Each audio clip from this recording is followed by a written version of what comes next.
this realization that everything is code, and code moving on many levels, is, I think, a further... It's more primary than the perception, for example, that things are made of space, time, matter, and energy. That's one level below code. The code codes for space, time, matter, and energy. It's much more like we're in a simulacrum, some kind of machine environment. And in fact, I like that idea because I've always sensed, and psychedelics have always intensified this intuition in me, that the universe is a puzzle. Life is a problem to be solved. It's a conundrum. It's not what it appears to be.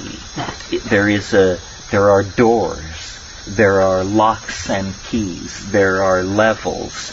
And if you get it right, somehow it will give way to something extremely unexpected. DMT is a perfect example of that.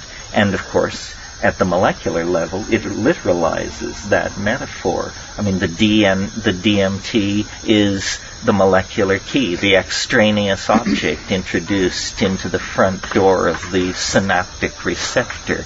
And then, you can plunder the palace for 5 minutes.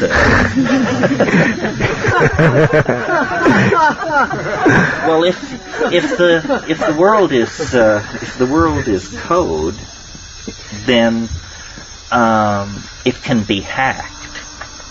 In other words, it needn't stand still in quite the same way that it stands still in your mind if you believe in something called the laws of physics.